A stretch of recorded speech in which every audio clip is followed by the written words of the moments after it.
Ini dia cerita gua mau diinvest 7 juta dolar sama salah satu perusahaan di Singapura. Jadi kita tahu ya, di dunia investasi itu kita udah sering banget denger yang namanya venture capital atau kita sebutnya VC.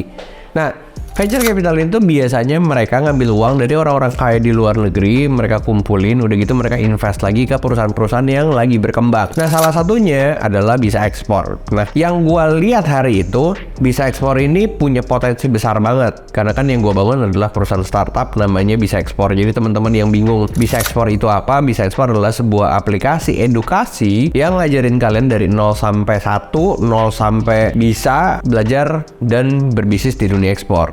Nggak cuma sekedar edukasi, tapi kita juga siapin komunitasnya, kita siapin activity-nya, kita siapin produknya, kita siapin beberapa, ada yang kita siapin modalnya, logistiknya, pembelinya, kita rekomendasi dan lain-lain. Jadi kita bikin ekosistem ekspor. Nah, banyak orang waktu awal bilang, ini lo mau diinvest nggak? Lo mau diinvest nggak? Cara main lo gimana? Dan gue bilang, gue nggak mau diinvest. Bisa Ekspor ini tidak terima investment apapun. Makanya kenapa kalian tahu bahwa Bisa Ekspor itu dulu pas masuk, ya ada biaya subscription yang meskipun menurut gue, biaya subscription setiap aplikasi mah umum-umum aja. Banyak orang yang juga, kalau misalnya mau akses yang lebih dari sebuah service di dalam aplikasi juga bayar gitu ya. Nah, Bisa Ekspor juga menerapkan hal yang sama. Memang banyak orang tuh bilang katanya, ya kenapa bayar, yang ini gratis, ada juga gratis segala macam. Tapi buat gua, karena kita nggak diinvest, jadi kita juga butuh bisa muter uangnya supaya uang ini dipakai untuk pengembangan produk-produk dan bisnis unit Bisa Ekspor yang lain. Itu kenapa Bisa Ekspor juga kasih service subscription yang dimana member-member ini kalau misalnya mau belajar yang lebih, mereka juga ada biayanya. Menurut gue itu normal. Nah, sekarang kita balik lagi dari sisi investment dan venture capital yang mereka mau masuk ke Bisa Ekspor. Mereka ngelihat Bisa Ekspor kan growing banget. Orang-orang di Indonesia yang awalnya mereka agak skeptis dan gak ngerti dunia ekspor, gara-gara hadirnya Bisa Ekspor, orang jadi paham dan pada belajar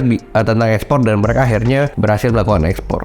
Jumlah user kita tuh growing, naik atas. Setiap bulannya, setiap tahunnya kita tuh growing. Sampai akhirnya venture capital dari Singapura itu mereka ada approach gua lah intinya. Terus dibilang kayaknya, oh kita ngelihat perkembangan Bisa Ekspor, oke. Kita ngelihat growthnya Bisa Ekspor, oke. Boleh nggak kita ketemu dan lain segala macam. Akhirnya karena gua dapat banyak tawaran seperti itu, gue cuma memilih beberapa perusahaan yang menurut gue oke, karena dari sisi namanya besar dan juga portofolio dari investment company yang mereka udah lakukan sebelumnya juga gede-gede. Jadi gue berpikir ya mungkin ini salah satu opportunity lah ya untuk kita bisa growing dan bisa mengedukasi orang di Indonesia lebih banyak tentang ekspor. Akhirnya gue pergi ke Singapura, kita ngobrol dan segala macam. Gue nggak sebutin siapa namanya ya karena nggak enak banget dan confidential. Tapi waktu kita akhirnya 1 kali, 2 kali, kita juga udah buka apa yang kita lakukan, growthnya seperti apa. Mereka akhirnya memberikan sebuah penawaran yang cukup mengejutkan. Nilainya itu sebesar 7 juta dolar untuk kurang lebih 15% saham. Jadi kalau teman-teman tahu 7 juta dolar itu nilainya dengan kurs 15.000 itu 105 miliar. Awalnya sih gue kaget ya, kayak gila ya 105 miliar ditawarin 15% doang lagi. Oke nggak ya? Oke nggak ya? Ini beda banget dengan bisnis konvensional, dengan bisnis manufaktur yang kalau misalnya ada orang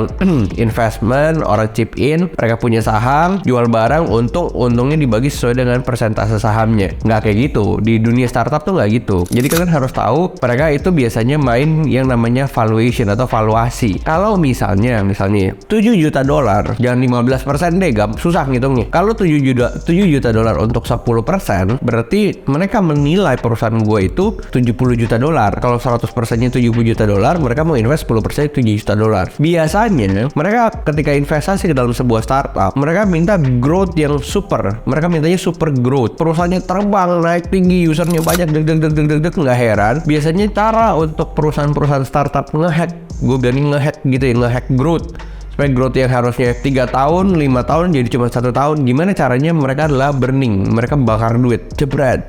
Buat apa? Diskon sana sini buat user masuk, mereka pakai, terus number of usernya naiknya gila-gilaan. Gross margin value itu kita sebut GMV-nya juga naik dari sisi perusahaan ya. Tapi belum tentu perusahaannya sehat dan belum tentu perusahaannya profit. Kita lihat aja kayak Gojek, Tokopedia, ketika mereka join venture, mereka merger. Kalau kita lihat dari sisi laporan keuangannya juga tetap minus kok. Ini mereka dipaksa dari awal untuk melakukan melakukan super growth namanya. Di Bisa Ekspor juga gue yakin akan diminta hal yang sama kalau misalnya perusahaan di Singapura ini injek gue $7 juta, 105 miliar. Gue pikirin menarik juga ya 105 miliar. Ini Bisa Ekspor bisa growth-nya super nih dan lain-lain. Tapi ketika gue balik ke Indonesia, akhirnya gue bilang gue bakal kasih tahu hasilnya dan lain-lain. Jawaban yang mengejutkan adalah gue bilang enggak, belum dulu. Gue belum dulu untuk hari ini. Gue belum dulu untuk saat ini. Kenapa? Karena gue bilang what do you expect from this community? Gue bilang this is not startup. Ini bukan perusahaan rintisan.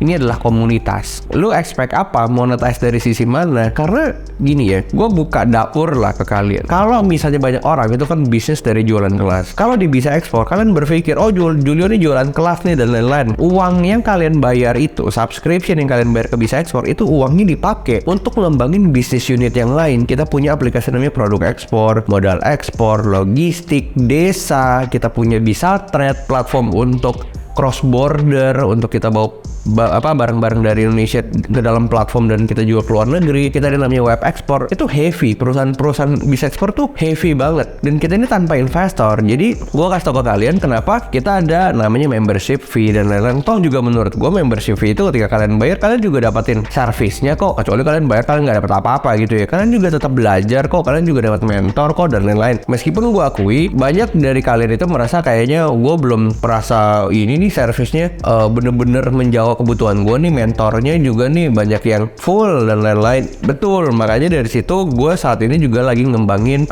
teknologinya Bisa Ekspor. Gue ngembangin orang-orangnya, gue ngembangin timnya, kita perbesar lagi servisnya supaya kalian oke dengan itu. Jadi menurut gue step by step. Dan ini gue juga ngomong ke kalian kenapa, karena Bisa Ekspor ini baru 1,5 tahun.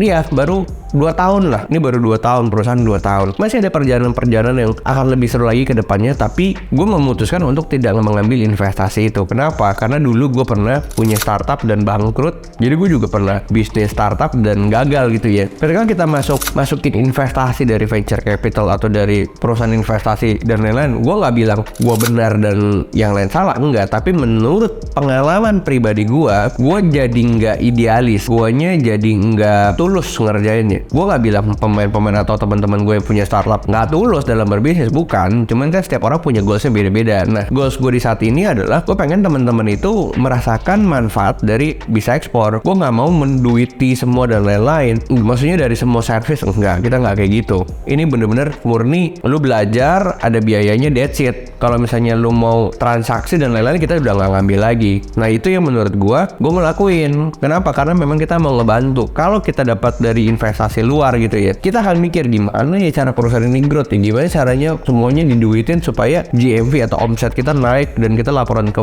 investor kita kayak, oh kita oke nih uangnya. Biasanya kalau misalnya mereka berani invest $7 juta untuk 10% dan dipakailah 100 miliar itu sama gue untuk gue growth perusahaan, uangnya habis nih misalnya nih. Ketika uangnya habis, gue kan akan minta investor lagi dong, investor yang lain biasanya. Nah itu gue bilangnya $7 juta bukan untuk 10%, gue kan minta $7 juta untuk 5%. Artinya ya valuasi perusahaan gue awalnya dengan investor pertama adalah $70 juta. Ketika gue minta $7 juta untuk 5%, artinya valuasi perusahaan gue itu $140 juta. Investor pertama nanti ujung-ujungnya megang 10% tapi dengan valuasi yang lebih. Kurang lebih ini bisnisnya sama seperti saham, cuman ini dalam bentuk startup aja. End goal dari startup itu sebenarnya cuma 2. Entah lu diakuisisi sama perusahaan lebih besar, diakuisisi full, atau yang kedua IPO. Goals gue tuh dua-duanya nggak ke sana. Jadi Bisa Ekspor dibentuk untuk komunitas, untuk ngebantu teman-teman, untuk mengedukasi teman-teman, memfasilitasi teman-teman untuk dapat semua layanan yang berhubungan dengan ekspor yang menjadi kebutuhan kalian. Produk ada, modal ada, bayar ada, logistik ada, semua kita siapin. Ini adalah teknologi tinggi yang menurut gue selalu kita update dengan artificial intelligence dan lain-lain. Itu yang kita selalu pakai, teknologi terbaru, dan kita compile ke dalam ekosistem kita. Jadi kita tuh beda dengan komunitas-komunitas ekspor lainnya. Kita itu bener-bener ngelihat jangka panjang 5 tahun, 10 tahun, 20 tahun ke depan tuh akan jadi seperti apa. Tapi ya gue bilang, gue gak mau di-driven sama investment, gue gak mau disetir kiri kanan. Dulu yang gue bilang, gue tuh kalau misalnya jam 2 pagi, jam 3 pagi bisa jadi telepon sama investor. Gue minta financial report jam 7 pagi, bisa dakdikduk gue. Akhirnya gue merasa, kok gue jadi nggak tulus ya ngerjain pekerjaan ini ya. Makanya sebenarnya ini adalah sebuah cerita kenapa Bisa Ekspor ini masih tetap ada biaya membership fee. Kenapa bisa ekspor ini growth-nya nggak secepat startup atau perusahaan yang lainnya, karena benar-benar kita murni pakai uang sendiri. Ini nggak ada investor. Tapi ya, gue cuma mau ngasih tau ke kalian aja, gue menolak investasi senilai 105